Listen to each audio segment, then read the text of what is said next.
exploring proprioceptive drift, a virtual embodiment research perspective. Welcome to the Universal Principles podcast. Today we're diving into proprioceptive drift.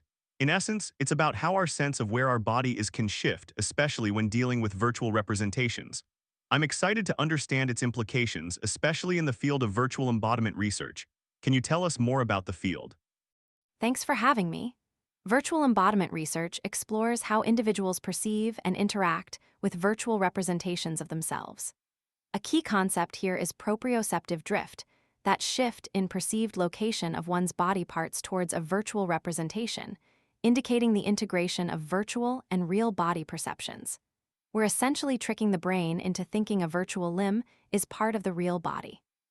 Think of it as sensory integration altering self-perception a circumflex euros. Pretty cool, right? It's more than cool, it's mind-bending. Could you walk us through a concrete example, maybe something beyond just feeling a virtual hand? Absolutely. Consider surgeons using robotic arms for minimally invasive procedures. They experience proprioceptive drift as they adapt to controlling these arms. Their sense of hand extends to the robotic tool. Another compelling example is physical therapy. VR can help stroke patients regain awareness of limb position. The brain, through proprioceptive drift, relearns where the limb is in space by associating visual cues with the virtual representation. So it's about recalibrating the brain's internal map using virtual inputs. Are there other applications where this principle shines? Definitely.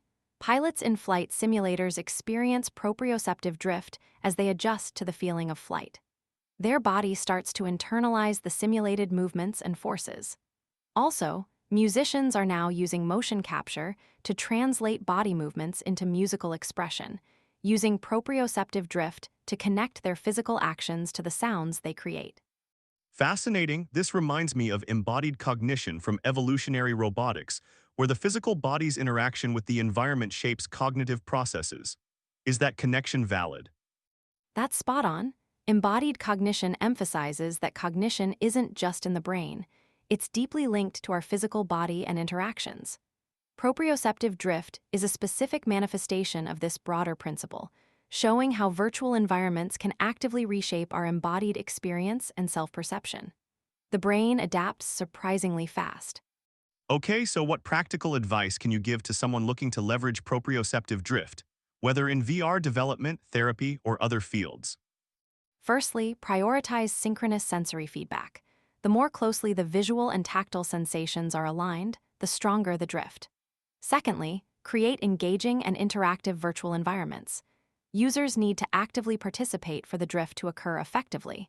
And thirdly, consider individual differences. Not everyone experiences drift to the same degree, so personalization is key. We all experience it differently.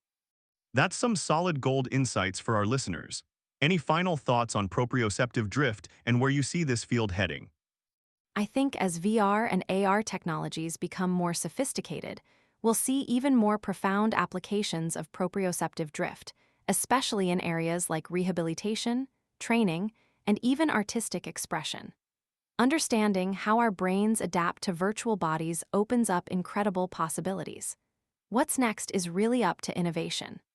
Well, this has been absolutely enlightening. Thanks so much for sharing your expertise on proprioceptive drift. It's amazing how these universal principles connect seemingly disparate fields. And thanks to our listeners for tuning into Universal Principles.